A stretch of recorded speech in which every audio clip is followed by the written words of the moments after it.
دیواروں پر چونے کی سفیدی تھی جس پر ایک تختہ سیاہ لٹک رہا تھا۔ اس کے برابر ہی ایک معمولی قسم کی میز اور 3 کرسیاں رکھی تھیں۔ میز کے ایک طرف پیٹرومیکس رکھا تھا جس کی تیز روشنی میں سفید دیواریں جھلک رہی تھیں۔ پڑھنے والوں کے لیے فرش پر کھجور کی چٹائیاں بچھی تھیں۔ سلمان نے یہ سب اہتمام دیکھا تو بڑا متاثر ہوا۔ اس روز علی احمد نے دوسرا سبق پڑھایا۔ اس میں صرف نقطوں کے استعمال سے پہلے سبق کو آگے پڑھایا گیا تھا۔ اس نے انگلیوں میں چاک کو دبایا اور تختہ سیاہ پر شکلیں بنانے لگا۔ تالا بالا پالا، لالا تالا لا، لا لالا بالا لا۔ پالا سے فی الحال کوئی جملہ نہیں بنتا تھا۔ علی احمد نے صرف اس کا مفہوم سمجھا دیا۔ کل جو لوگ پڑھنے آئے تھے ان کی حیثیت تماشائی سے زیادہ نہ تھی، مگر آج ایک مختصر سے اسکول کی بنیاد پڑ چکی تھی جس کے طلبہ کی تعداد 22 تک پہنچ چکی تھی۔ ان میں نوجوان بھی تھے، ادھیڑ عمر بھی تھے اور ایسے بوڑھے بھی تھے جن کی لمبی لمبی سفید داڑھیاں تھیں۔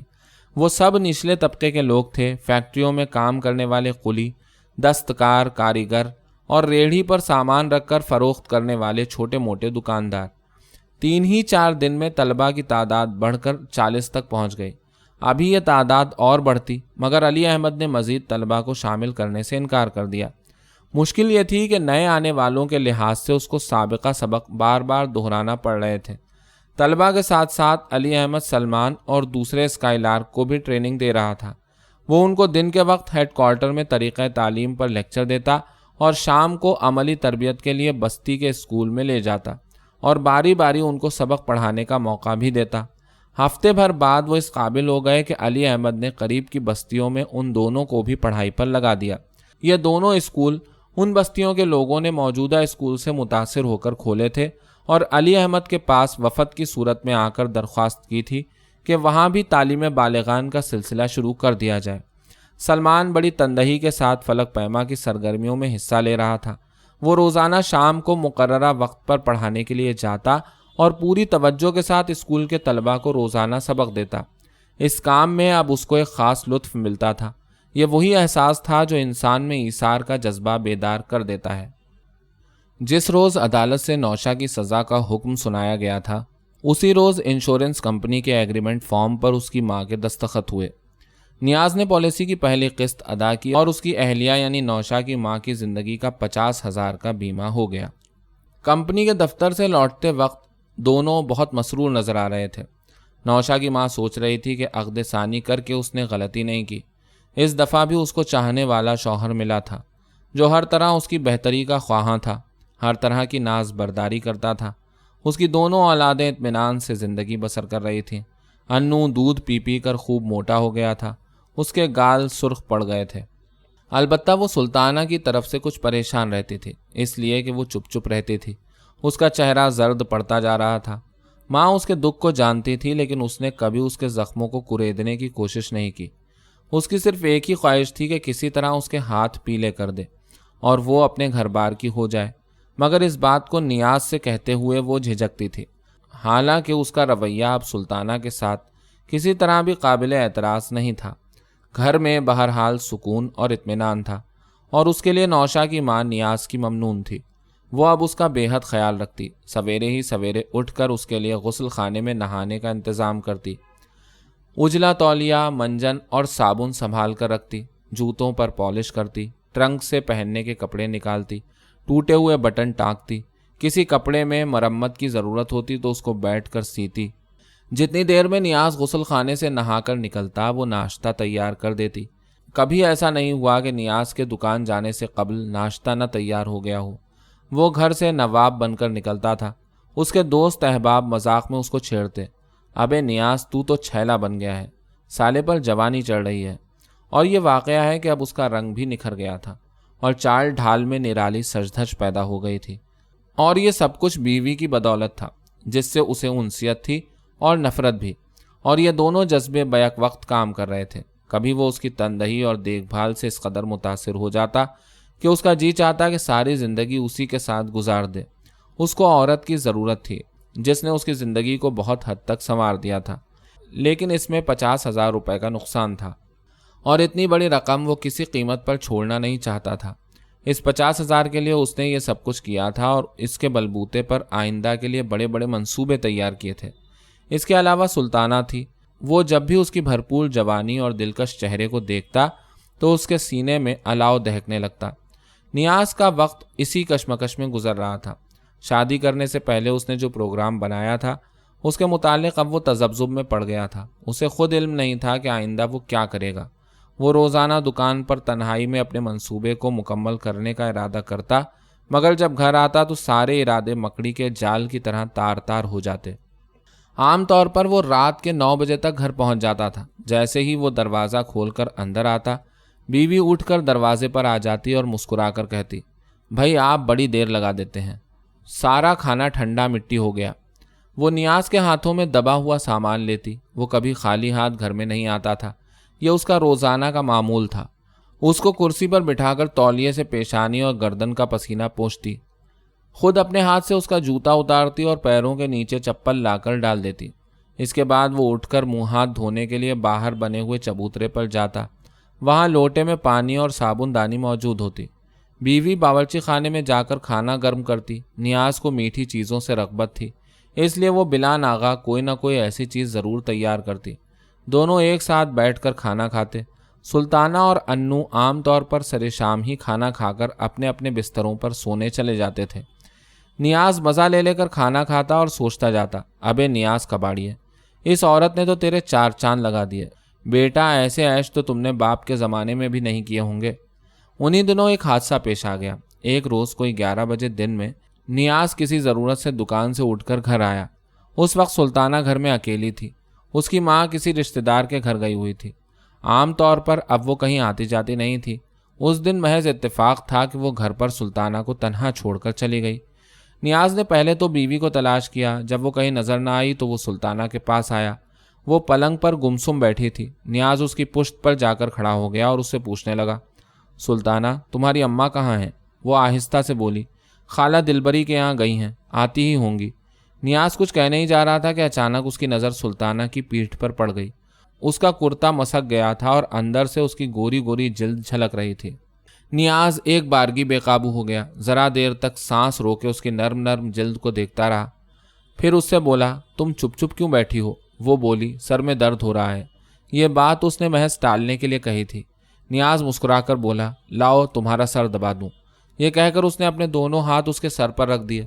سلطانہ سر سے پیر تک کانپ اٹھی۔ اس نے اپنے بدن کو سمیٹا اور ایک طرف کھسک کر بولی، آپ تکلیف نہ کریں، ٹھیک ہو جائے گا۔ وہ کھسیانی ہنسی ہنس کر بولا، تم مجھ سے اس قدر کترانے کیوں لگی ہو؟ وہ اس کی اس بات کا کیا جواب دیتی؟ خاموش بیٹھی رہی۔ نیاز نے اصرار کیا، بولو کیا بات ہے؟ کاہے کے لیے؟ یہی کہ تم مجھ سے دور دور رہتی ہو۔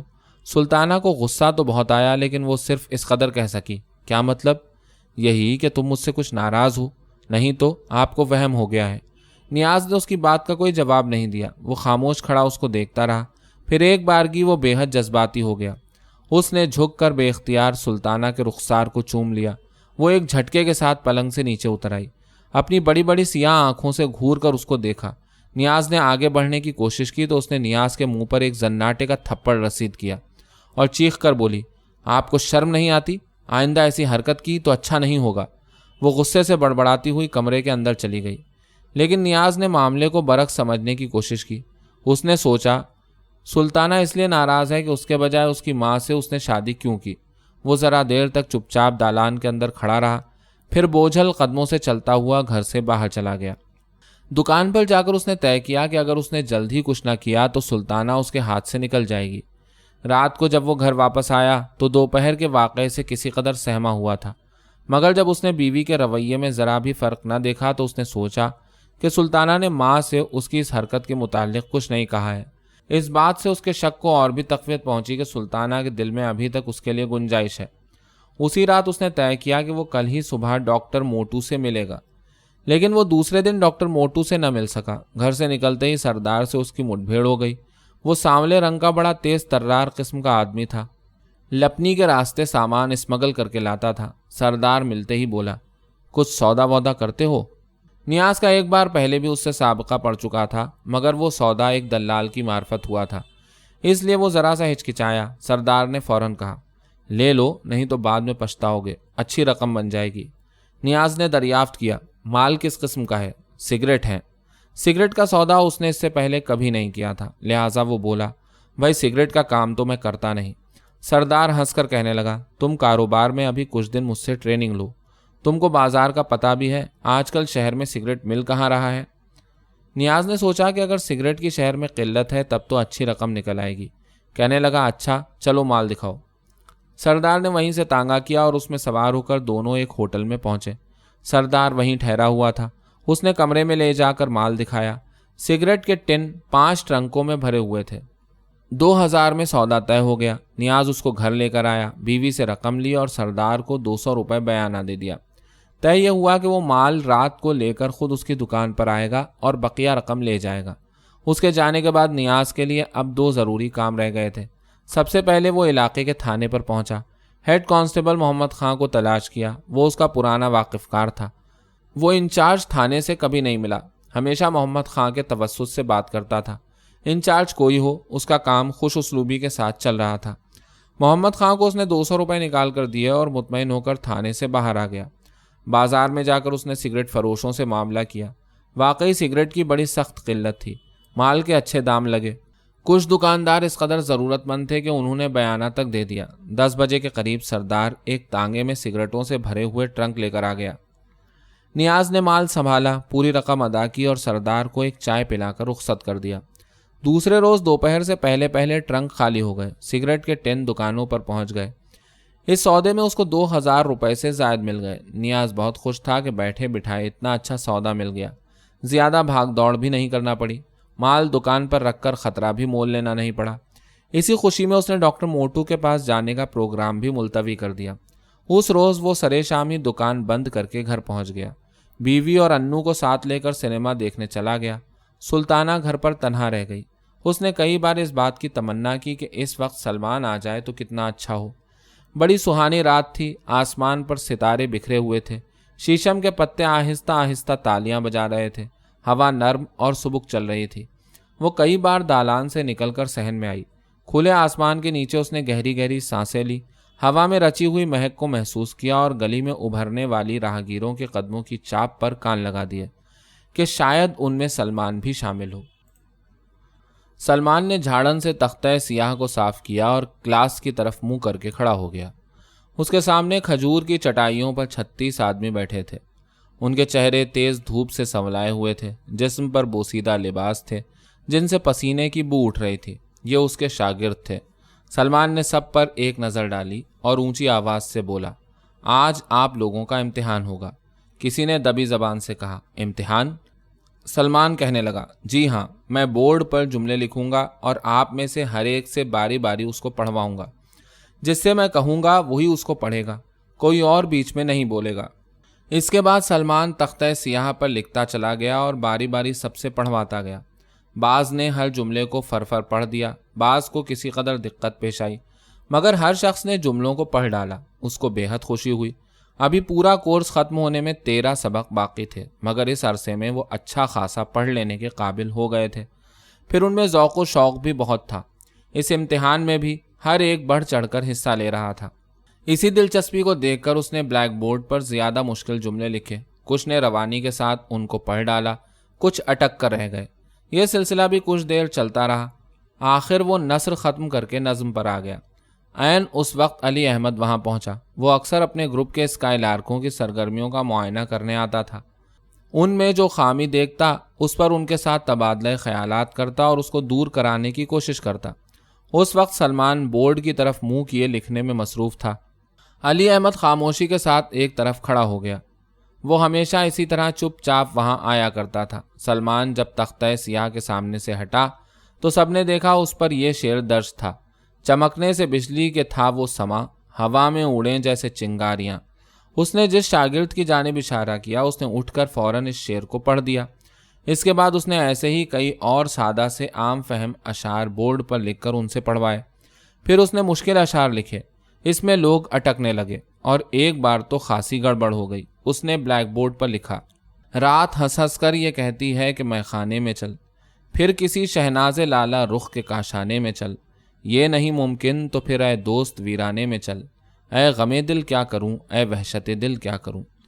سلمان نے جس شاگرد سے پڑھنے کے لیے کہا تھا اس نے 3 مصرے تو روانی سے پڑھ دیے۔ دوسرے مصرے نے اس کو خاصا پریشان کیا۔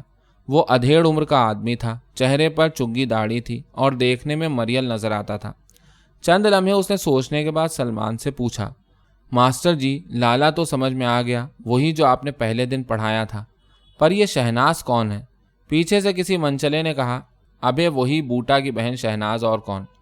فوراً ہی ایک اور آواز آئی، یہ سالا جھوٹ بولتا ہے، ابے یہ تو صاف صاف کلکتے والی شہناز ہے۔ کسی بوڑھے نے جل کر اس کو ڈانٹا، کیا بات کر رہا ہے؟ کلکتے والی تو گوہر جان تھی، یہ کوئی اور ہوگی۔ یہ ریمارک سن کر سلمان پریشان ہو گیا۔ علی احمد نے بھی بے چینی سے پہلو بدلا۔ سلمان نے نظم کے اس بند کو فوراً تختہ سیاہ پر سے مٹا دیا اور نسبتاً آسان شعر لکھ دیا، بیت گئی جو دل پہ نہ پوچھ، ہجر کی شب اور آخر شب۔ ابھی اس نے کسی کی طرف پڑھنے کا اشارہ بھی نہ کیا تھا کہ ایک نوجوان نے بڑی سادگی سے اٹھ کر اس سے کہا، ماسٹر جی، آخری شب کی یہ چھوٹ گئی ہے۔ یہ کہہ کر اس نے آس پاس بیٹھے ہوئے لوگوں کو اس طرح گردن اونچی کر کے دیکھا جیسے کہہ رہا ہو، ابے ہم تو ماسٹر جی کی بھی غلطیاں پکڑ لیتے ہیں۔ سلمان اسی وار سے نہیں سنبھلا تھا کہ ایک بوڑھے نے اٹھ کر پوچھا، ماسٹر جی، یہ ہجر کی شب کیا ہوتی ہے؟ اسی وقت کسی تیز قسم کے نوجوان نے اس کو پیچھے سے ڈانٹا، او بابا بیٹھ جا، یہ باتیں تیری سمجھ میں نہیں آئیں گی۔ دوسرا اس سے بھی 2 قدم آگے نکلا، چیخ کر بولا، ابے یہ عاشقی معشوقی کی باتیں ہیں۔ یہ کہہ کر اس نے زوردار نعرہ لگایا، ہائے مدھو بالا، پلا دے شربت وصل کا پیالہ۔ اس بات پر خاصا ہنگامہ برپا ہو گیا۔ کچھ لوگوں نے احتجاج کیا کہ جس آدمی نے مدھو بالا والی بات کلاس میں کہی ہے اس کو فوراً نکال دیا جائے۔ وہ باہر نکلنے کے لیے آمادہ نہیں تھا۔ اس کی دلیل یہ تھی کہ میں نے تو صرف شعر پڑھا تھا، گالی نہیں بکی ہے۔ کچھ اس کے حمایتی بھی پیدا ہو گئے اور اس طرح 2 ٹولیاں بن گئیں جو ایک دوسرے کے خلاف شور مچانے لگیں۔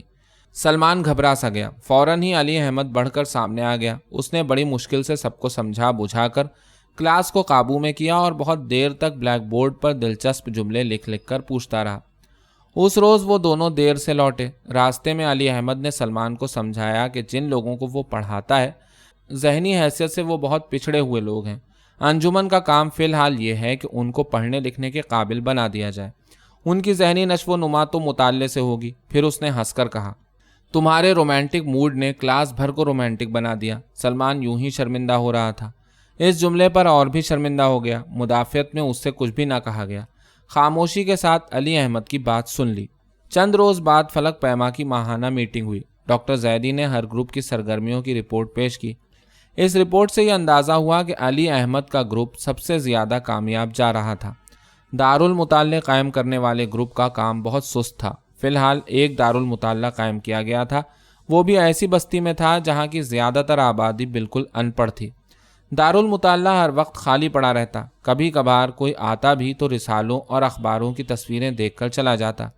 لہٰذا اسی میٹنگ میں یہ طے کیا گیا کہ دارالمطالعہ والا گروپ توڑ دیا جائے اور اس کو تحریک تعلیم بالغان کے گروپ کے ساتھ ملا دیا جائے۔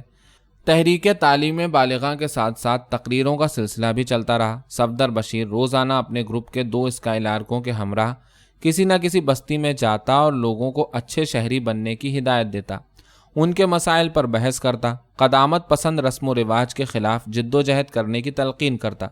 ہر شام اس کی تقریر سننے کے لیے لوگ اکٹھا ہوتے، اس کی باتیں دلچسپی کے ساتھ سنتے اور خاموشی کے ساتھ اپنے اپنے گھروں کو لوٹ جاتے۔ لیکن کچھ ہی عرصے بعد اس کو اس حقیقت کا اندازہ ہو گیا کہ ان جلسوں کا کوئی عملی نتیجہ نہیں نکل رہا ہے۔ اس کی حیثیت اس مجمع گیر دوا فروش کی سی ہو گئی تھی جو اپنی لچھے دار باتوں سے لوگوں کو اکٹھا کر کے ان کی جیبوں سے کچھ نہ کچھ رقم نکلوانے کا گر جانتا ہے۔ وہ اپنے گروپ کو توڑنے کا پروگرام بنا ہی رہا تھا۔ اسی اثنا میں شہر کے نشیبی علاقوں میں ملیریا کی وبا پھیل گئی۔ تعلیم بالغاں کے نائٹ اسکولوں میں آنے والے طلباء کی تعداد گھٹنے لگی۔ ہر طرف بیماری کا زور تھا۔ اس نے فوراً فلک پیما کا ہنگامی اجلاس طلب کیا اور اس میں یہ تجویز پیش کی کہ اس کے گروپ کو توڑ دیا جائے اور ڈاکٹر زیدی کی رہنمائی میں ایک دوسرا گروپ بنایا جائے جو ملیریا کے مریضوں کو طبی امداد پہنچائے۔ اس کی اس تجویز کو جلسے نے منظور کر لیا۔ انجمن کے فنڈ میں سے 5,000 روپیہ ابتدائی اخراجات کے لیے منظور کیا گیا۔ کام کے لیے ڈاکٹر زیدی کو 4 اسکائلارک دیے گئے۔ اس سلسلے میں سلمان نے بھی ایک تجویز پیش کی۔ اس نے کہا کہ تعلیم بالغاں کا کام صرف رات کو ہوتا ہے۔ جو اسکائلارک اس گروپ میں کام کرتے ہیں وہ دن میں اپنے وقت کا کچھ حصہ طبی امداد کے لیے دیں۔ تجویز معقول تھی، اس لیے اس کو بھی منظور کر لیا گیا، بلکہ صفدر بشیر نے اس کے اس جذبے کی جی کھول کر داد دی۔ اسی روز فلک پیما کی جانب سے ایک بستی میں ریلیف کیمپ کھول دیا گیا۔ بڑے زور شور سے کام شروع ہوا۔ اسکائی لارک سویرے ہی سویرے ہیڈ کوارٹر سے نکل جاتے اور رات گئے واپس لوٹتے۔ وہ مریضوں کو دوائیاں دیتے، ان کی دیکھ بھال کرتے اور دن میں کئی بار ان کی حالت کی رپورٹ ڈاکٹر زیدی کو دیتے۔ ڈاکٹر زیدی ان دنوں اس قدر مصروف رہتا کہ اس کو سر اٹھانے کی مہلت نہ ملتی۔ اس کی داڑھی بڑھ گئی تھی اور لباس گندا ہو گیا تھا۔ اکثر رات کو اسے سونے کی بھی مہلت نہ ملتی۔ وہ کیمپ میں کرسی پر بیٹھے بیٹھے سو جاتا۔ ذرا آنکھ لگتی کہ کوئی نہ کوئی پریشانی کے عالم میں آ کر اطلاع دیتا کہ فلاں مریض کی حالت بہت خراب ہے۔ وہ اسی وقت اٹھ کر وہاں جاتا۔ جلد ہی اندازہ ہو گیا کہ ایک ڈاکٹر سے کام نہیں چلے گا، لہٰذا 2 اور ڈاکٹروں کی رضاکارانہ خدمات حاصل کی گئیں۔ اب فلک پیما نے 2 ریلیف کیمپ اور کھول دیے۔ ہر کیمپ کا انچارج ایک ڈاکٹر تھا۔ انجمن نے اس مقصد کے لیے مزید 5000 کی رقم منظور کر دی۔ شہر کے سرکاری اور خیراتی اسپتالوں کا انتظام انتہائی ناقص تھا اور ان سے بھی زیادہ خراب رویہ پرائیویٹ ڈاکٹروں کا تھا۔ اس لیے لوگ انجمن کے ریلیف کیمپوں میں علاج کرانے کو ترجیح دیتے تھے۔ ہر وقت وہاں مریضوں کا ہجوم رہتا۔ ملیریا کی وبا رفتہ رفتہ کم ہوتی گئی، مگر اس سلسلے میں فلک پیما نے جو کام کیا تھا اس نے اسکائی لارکوں کو بستیوں کے اندر بے حد مقبول بنا دیا۔ انجمن کی آئندہ میٹنگ میں جب ہر گروپ کے کام کا جائزہ لیا گیا تو یہ تجویز سامنے آئی کہ اب چونکہ ملیریا کی وبا ختم ہو چکی ہے لہٰذا طبی امداد کا گروپ توڑ دیا جائے۔ لیکن کچھ اسکائی لارکوں نے اس کی مخالفت کی۔ وہ چاہتے تھے کہ اس گروپ کو قائم رکھا جائے اور کسی بستی میں جگہ حاصل کر کے ایک چھوٹا سا اسپتال قائم کیا جائے، لیکن اس منصوبے میں اخراجات زیادہ تھے، لہٰذا متفقہ طور پر کوئی فیصلہ نہ ہو سکا۔ کئی گھنٹے تک بحث جاری رہی۔ آخر رائے شماری ہوئی اور اکثریت کی رائے اس بات کے حق میں نکلی کہ اسپتال ضرور قائم کیا جائے۔ اسپتال کے لیے سب سے پہلے ایک قطعہ اراضی حاصل کرنا ضروری تھا۔ چنانچہ اس مقصد کے لیے ایک انتظامی کمیٹی منتخب کی گئی جس نے کئی بستیوں میں گھوم پھر کر ایک جگہ منتخب کی جو سڑک کے کنارے تھی۔ دوسرے دن فلک پیما کا ایک وفد محکمہ آبادکاری کے افسران سے ملا۔ کئی روز تک یہ سلسلہ جاری رہا۔ آخر کئی ہفتوں کی دوڑ دھوپ کے بعد الاٹمنٹ ملا، مگر اس پلاٹ کے ساتھ مشکل یہ درپیش تھی کہ اس پر چند خاندان ناجائز قبضہ کیے ہوئے تھے اور ایک مدت سے وہاں آباد تھے۔ ان سے کہا گیا تو وہ جگہ چھوڑنے پر آمادہ نہ ہوئے بلکہ فساد کرنے پر آمادہ ہو گئے۔ بڑی نازک صورتحال پیدا ہو گئی تھی۔ فوراً فلک پیما کا ہنگامی اجلاس بلایا گیا جس میں یہ طے کیا گیا کہ سلمان اپنے رسوخ کو کام میں لائے، اس لیے کہ اس علاقے میں انجمن کا جو اسکول تھا اس کا انچارج سلمان ہی تھا۔ دوسرے ہی دن سلمان نے اپنے شاگردوں سے اس بات کا ذکر کیا۔ ماسٹر صاحب کی بات کیا خالی جا سکتی تھی؟ دوبارہ اس مسئلے پر زور دینے کی نوبت ہی نہ آئی۔ پوری بستی ان لوگوں کے سر ہو گئی کہ پلاٹ خالی کرو۔ منت سماجت بھی کی اور یہ دھمکی بھی کہ پلاٹ خالی نہ ہوا تو ان کا سوشل بائیکاٹ شروع کر دیا جائے گا۔ وہ لوگ تعداد میں تھوڑے تھے، بستی کے ہزاروں آدمیوں سے دشمنی مول نہیں لے سکتے تھے، لہٰذا انہوں نے جگہ خالی کر دی۔ بستی والوں نے اس کے صلے میں ان کو مکان بنانے کے لیے زمین دی، چندہ جمع کیا اور سب نے خود مل کر اپنے ہی طرح کے ان کے نیم پختہ مکانات تیار کر دیے۔ یہ سارا کام آنن فانن ہوا۔ بستی میں نہ کوئی ہنگامہ ہوا، نہ کھلبلی پڑی، سب کچھ خاموشی کے ساتھ ہو گیا۔ اسکائی لارکوں نے ایک روز آ کے دیکھا تو پلاٹ خالی پڑا تھا۔ لوگوں نے شکستہ مکانوں کا ملبہ تک صاف کر دیا تھا۔ چٹیل زمین سرما کی ہلکی بسنتی دھوپ میں اجلی اجلی نظر آ رہی تھی۔ جگہ کا مسئلہ حل ہو گیا تو اسپتال کی تعمیر کا کام زیر غور آیا۔ انجمن کے فنڈ میں صرف 6000 روپیہ باقی رہ گیا تھا۔ صفدر بشیر نے مزید 10,000 روپیہ دیا، لیکن یہ مجموعی رقم بھی اسپتال کے لیے کم تھی۔ اسکائی لارکوں نے ایک میٹنگ میں طے کیا کہ وہ تعمیر کا کام خود کریں گے۔ اسی میٹنگ میں تجویز بھی پیش ہوئی کہ لوگوں سے اس کام کے لیے چندہ جمع کیا جائے، لیکن اختلاف رائے کے باعث اس تجویز پر کوئی فیصلہ نہ ہو سکا اور آئندہ جلسے تک اس کو ملتوی کر دیا گیا۔ البتہ اسکائی لارکوں کو اس بات کی اجازت دے دی گئی کہ وہ اپنے ملنے جلنے والوں سے مل کر اس امر کا اندازہ لگائیں کہ اگر چندے کی مہم شروع کی جائے تو اس کی کامیابی کے کس قدر امکانات ہو سکتے ہیں۔ اسپتال کی تعمیر کا منصوبہ ابھی فلک پیما کے زیر غور ہی تھا کہ ایک روز صفدر بشیر کی کوٹھی پر ایک جھلکتی ہوئی کیڈلک آ کر رکی۔ اس میں سے ایک دوہرے جسم کا آدمی باہر نکلا۔ اس کے سر کے بال اڑے ہوئے تھے، چہرے پر سرخی تھی اور آنکھوں پر سنہری فریم کا چشمہ لگا تھا۔ اپنی آن بان کے اعتبار سے وہ خاصا معزز شخص معلوم ہوتا تھا۔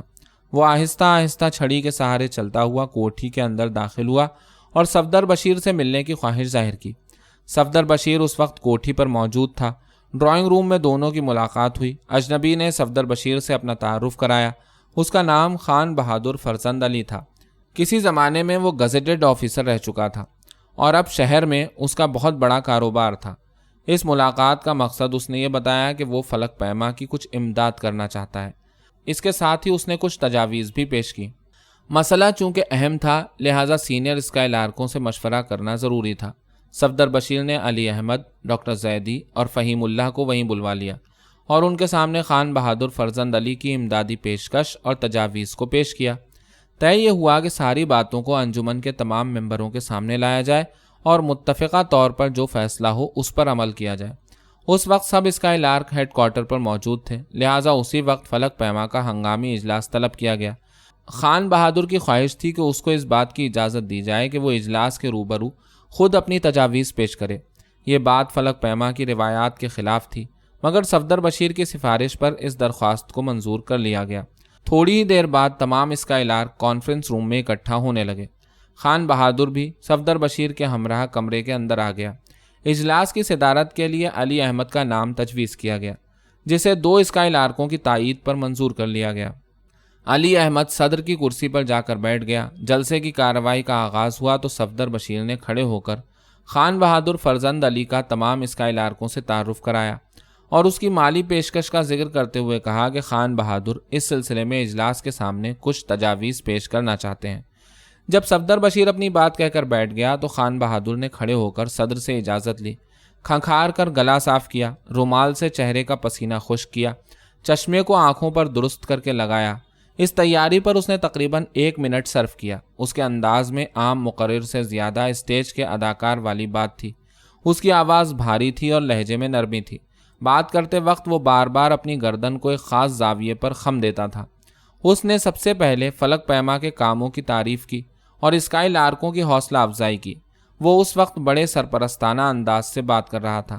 وہ بار بار مسکراتا، سگار پر ہلکے ہلکے کش لگاتا اور سامنے بیٹھے ہوئے اسکائی لارکوں کو ایسی نظروں سے دیکھتا جیسے وہ کسی کالج کے طالب علم ہیں جن کا تجربہ محدود اور مشاہدہ ابتدائی منازل میں ہوتا ہے۔ اسکائی لارکوں نے اس کی باتوں پر کسی ناراضگی کا اظہار نہیں کیا، اس لیے کہ وہ نہ صرف سن و سال میں ان سے بڑا تھا بلکہ وضاقتہ سے خاصا باوقار نظر آ رہا تھا۔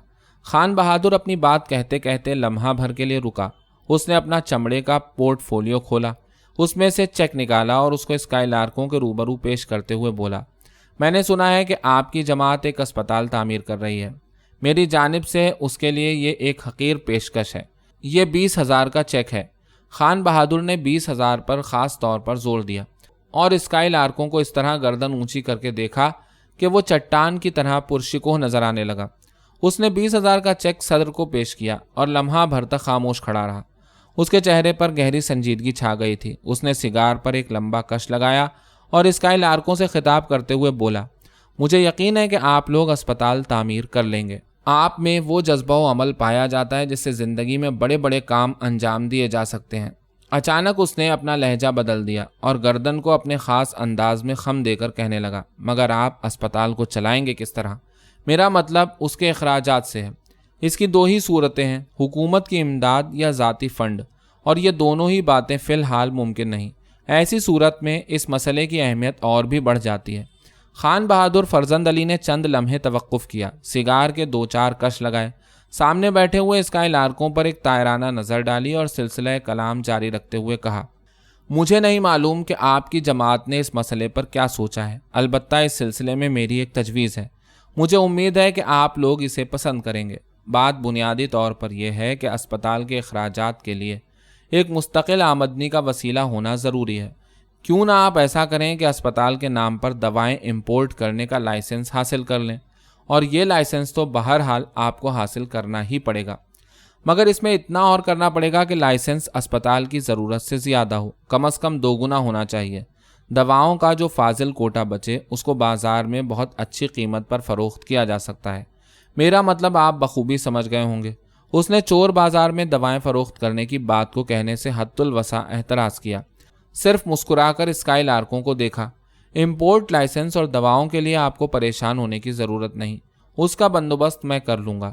البتہ یہاں ایک بات کی وضاحت ضروری معلوم ہوتی ہے، وہ یہ کہ دواؤں کی فروخت سے جو منافع ہوگا اس میں 50% اس پارٹی کو دینا پڑے گا جو آپ کے لیے امپورٹ لائسنس مہیا کرے گی اور دواؤں کے سیل کی بھی ذمہ دار ہوگی، اس لیے کہ یہ کام آپ لوگوں کے بس کا نہیں۔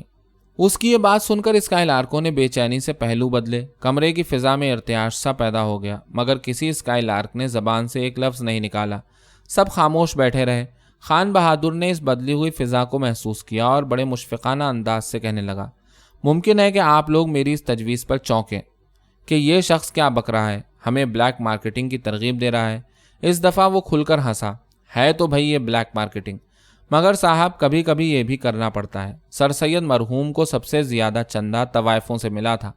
مولویوں نے بڑا شور مچایا کہ یہ حرام کی کمائی ہے، اس کا استعمال قطعی غیر شرعی ہے۔ سر سید اگر ان کی باتوں سے مروب ہو جاتے تو جناب آج یہ مسلم علی گڑھ یونیورسٹی نظر نہ آتی۔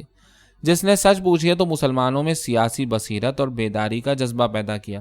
اس نے اسکائی لارکوں پر ایک تائرانہ نظر ڈالی۔ تو میرا کہنے کا مطلب یہ ہے کہ نیک کام کے لیے کبھی کبھی برائی کا سہارا بھی لینا پڑتا ہے۔ خان بہادر نے ذرا دیر کے لیے خاموشی اختیار کی، سگار سے تھوڑا سا شغل کیا اور فاتحانہ انداز سے سر اونچا کر کے تمام اسکائی لارکوں کے رد عمل کا اندازہ لگایا۔ اسکائی لارکوں میں کشیدگی کا احساس زائل ہو رہا تھا، ان کے چہرے سوچتے ہوئے نظر آ رہے تھے۔ کمرے کے اندر بڑی پراسرار سی خاموشی چھائے ہوئی تھی۔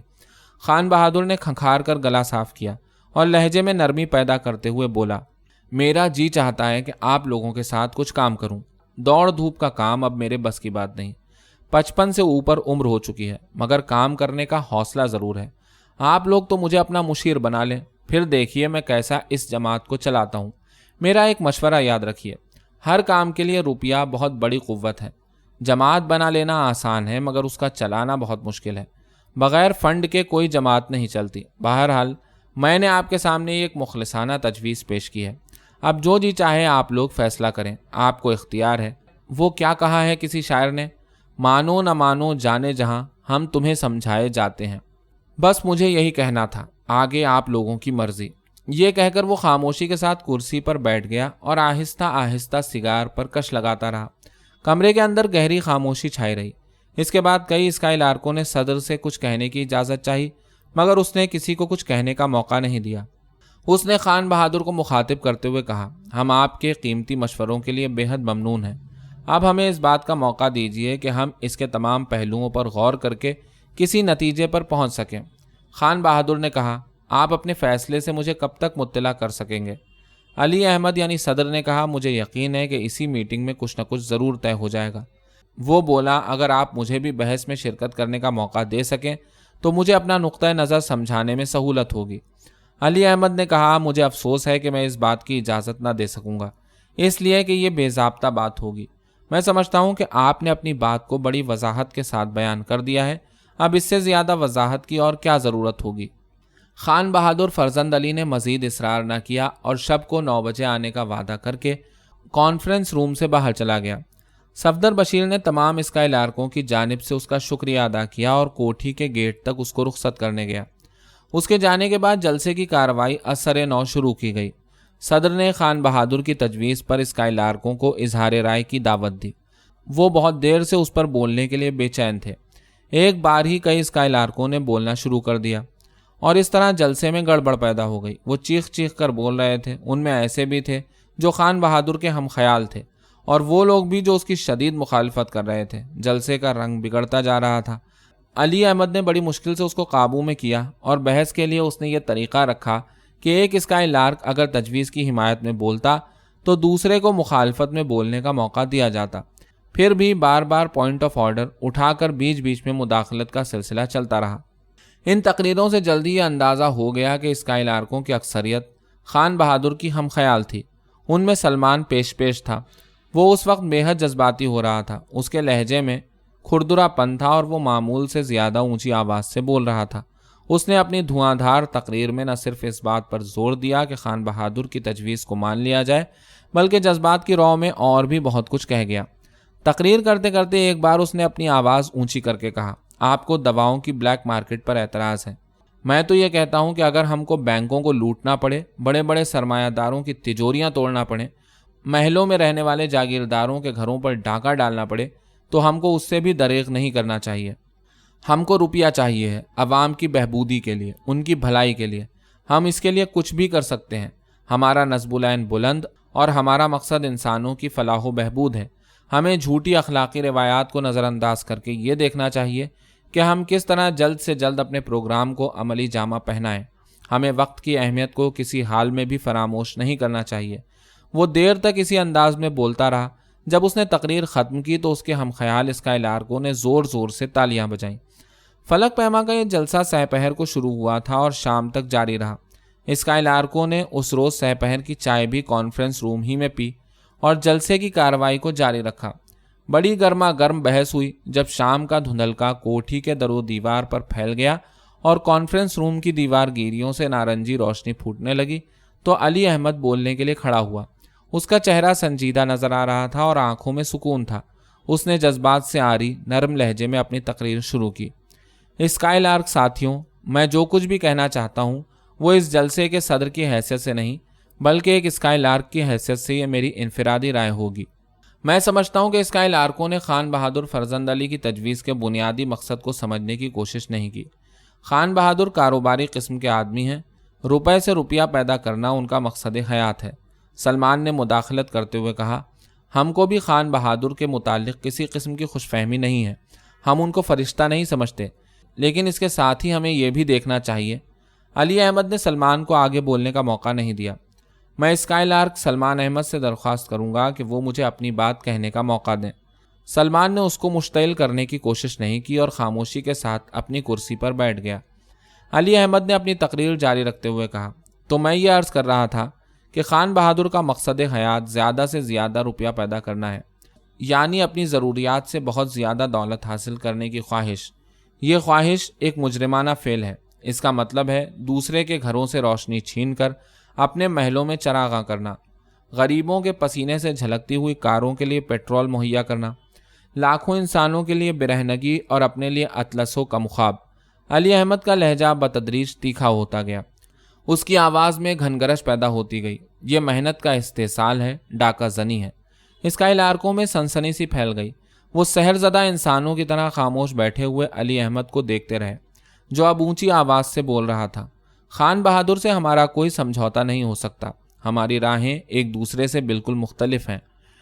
وہ فلک پیما کو اپنے مقاصد کا اعلی کار بنانا چاہتے ہیں۔ پہلے دواؤں کی بلیک مارکیٹ ہوگی اور خان بہادر کے مشوروں پر یوں ہی عمل ہوتا رہا تو پھر ایک دن ایسا بھی آئے گا کہ اسپتال میں دواؤں کے بجائے رنگین پانی کی بوتلیں نظر آیا کریں گی، دوائیں چور بازار پہنچ جایا کریں گی اور بیماریوں کا شکار بے سہارا اور محتاج انسان سسک سسک کر دم توڑتے رہیں گے۔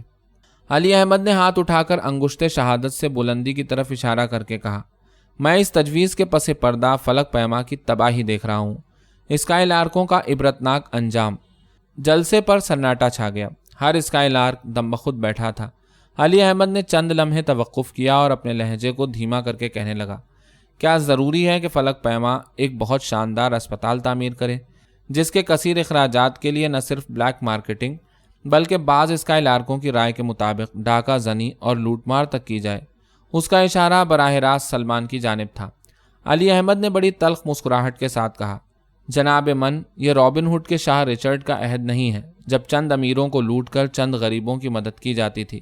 یہ علم و آگہی کا دور ہے، سائنس اور جمہوریت کا دور ہے۔ آج انسان کو اپنے مسائل کا شعور ہے اور اس کے لیے وہ جد و جہد کر رہا ہے۔ جو لوگ ان مسائل کا حل نہیں جانتے وہ انارکی کی تبلیغ کرتے ہیں۔ ہمارے ملک کے بہت سے نوجوان جذباتی ہو کر اسی انداز سے سوچنے لگتے ہیں۔ یہ ایک تباہ کن رجحان ہے جس کی اسکائی لارکوں کو مذمت کرنا چاہیے۔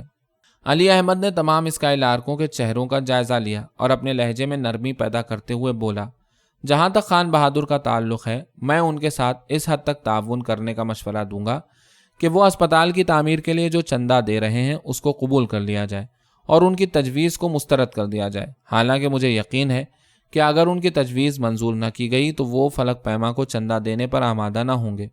یہی ان کے خلوص اور ہمدردی کی آزمائش ہوگی۔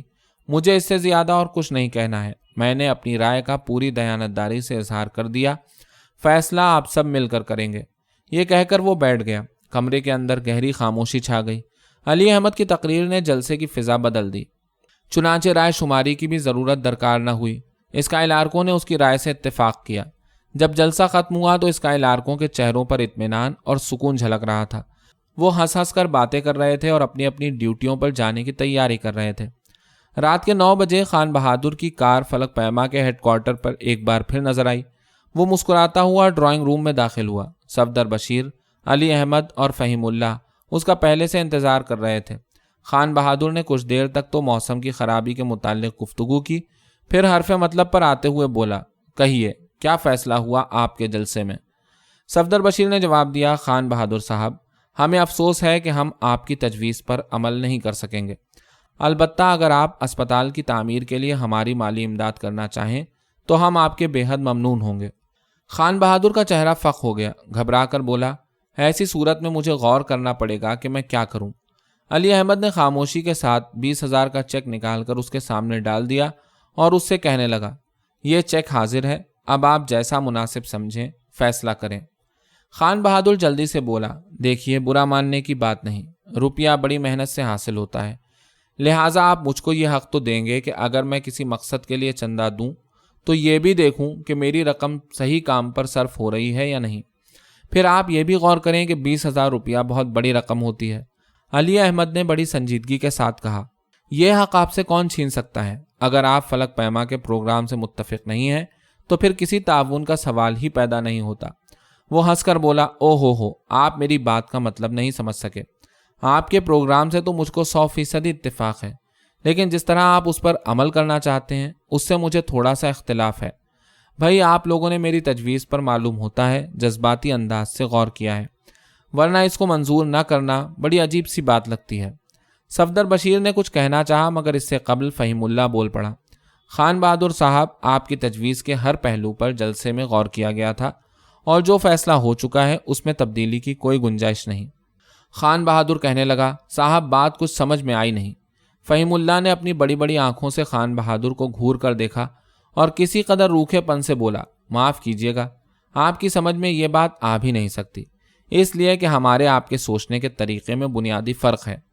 خان بہادر کی پیشانی پر بل آ گیا، اس نے فہیم اللہ کی بات کو پسند نہیں کیا، ذرا دیر تک خاموش بیٹھا سوچتا رہا، پھر اس نے چیک اٹھا کر پورٹ فولیو میں رکھا اور شگفتہ مزاجی کے اظہار کے طور پر زبردستی مسکرا کر کہنے لگا، بھئی آپ لوگ ماشاءاللہ ابھی نوجوان ہیں، تازہ خون ہیں، اب یہ آپ کی مرضی میری بات مانے یا نہ مانے۔ اس کے بعد وہ وہاں زیادہ دیر تک نہ ٹھہرا، چند ہی منٹ بعد اٹھ کر چلا گیا۔ نیاز ان دنوں بڑی پریشانی میں مبتلا تھا۔ ہوا یہ کہ ملٹری ڈپو سے ڈسپوزل کا کچھ سامان نکلا جس کے نیلام میں وہ بھی گیا۔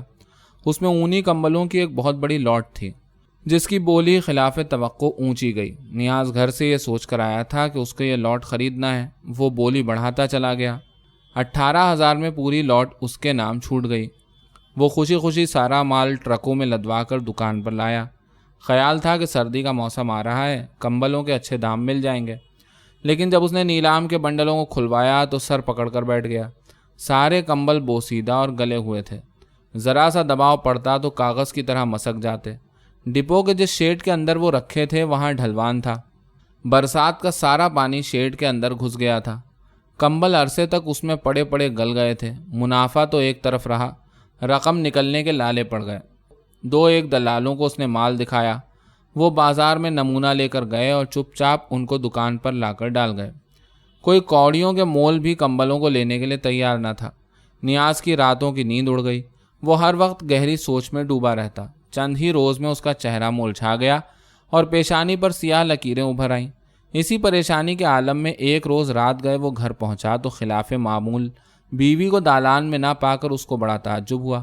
دریافت کرنے پر معلوم ہوا کہ سپہر سے اس کی طبیعت گڑبڑ ہے۔ وہ اس وقت کمرے کے اندر لیٹی تھی۔ نیاز نے وہاں جا کر دیکھا، اس کو اچھا خاصا تیز بخار تھا، حرارت سے چہرہ تمتما رہا تھا اور آنکھیں سوجی ہوئی نظر آ رہی تھیں۔ وہیں بیوی کے سرہانے کھڑے ہو کر نیاز نے سوچا کہ اب اس کی اسکیم کے پورا ہونے کا وقت آ گیا ہے جس کے لیے وہ عرصہ دراز سے غور کر رہا تھا۔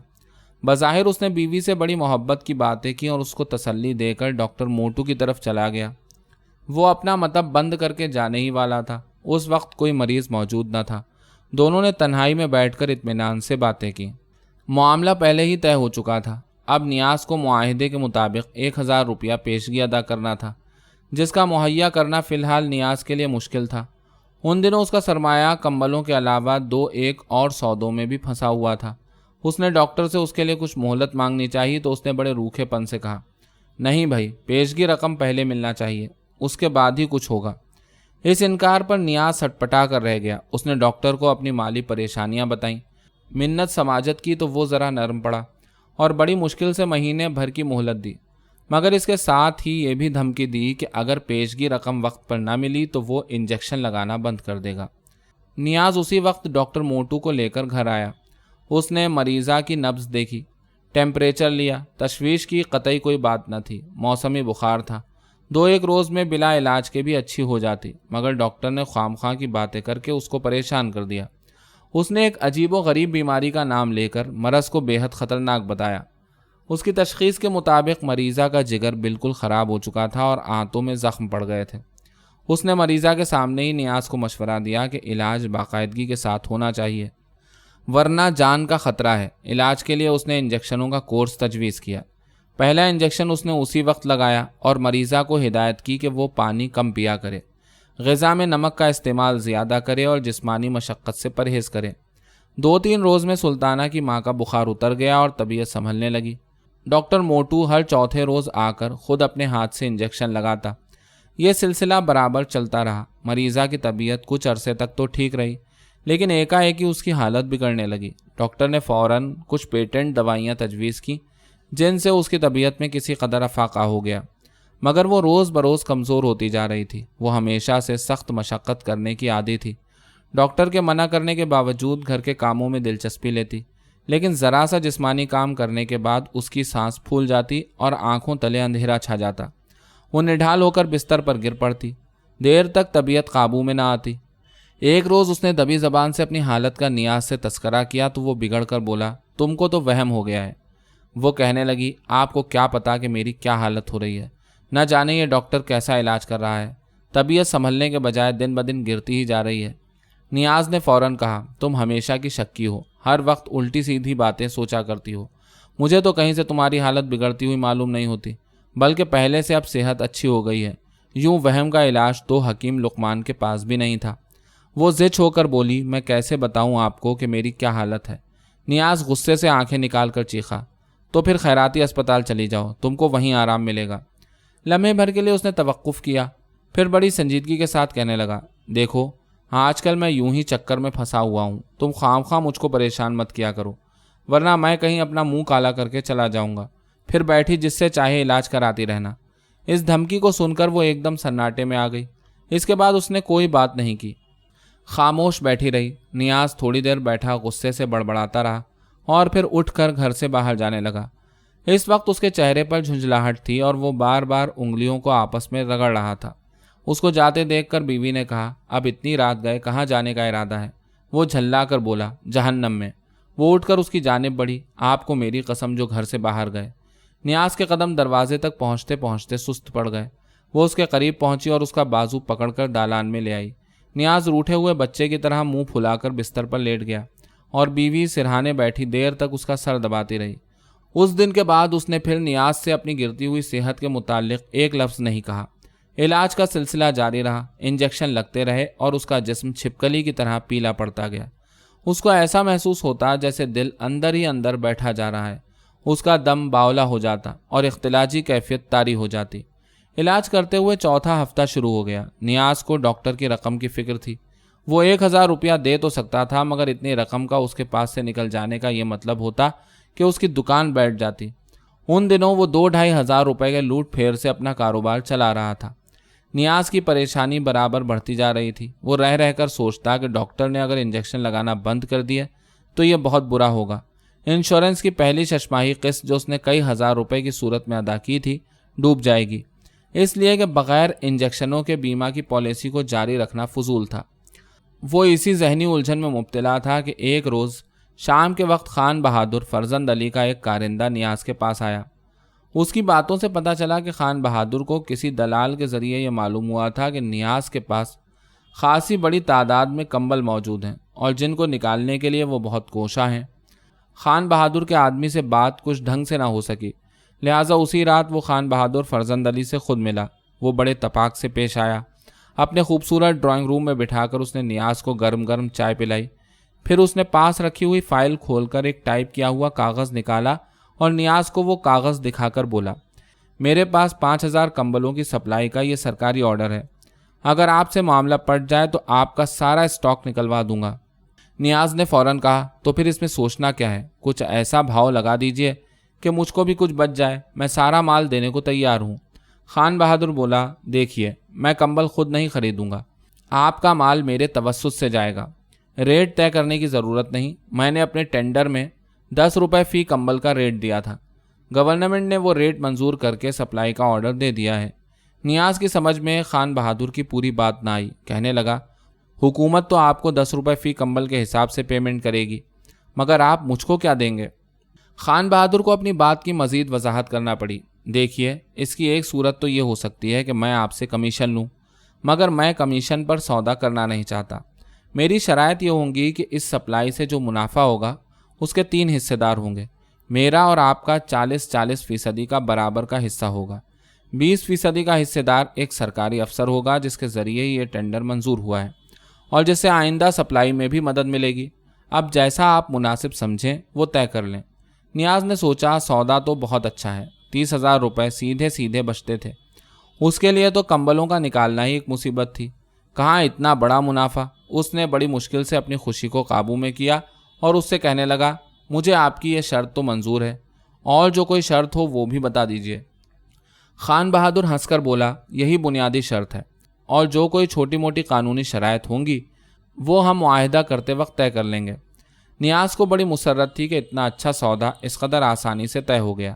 دونوں نے سپلائی کے متعلق کچھ کاروباری سی باتیں کی اور یہ طے کیا کہ وکیل کی معرفت جلد ہی آپس میں معاہدہ ہو جائے۔ اس کے بعد نیاز گھر واپس آ گیا۔ اس روز وہ خاصا مطمئن نظر آ رہا تھا، اس کے چہرے پر ہر وقت جو دھندلا سایہ چھایا رہتا تھا وہ دور ہو گیا۔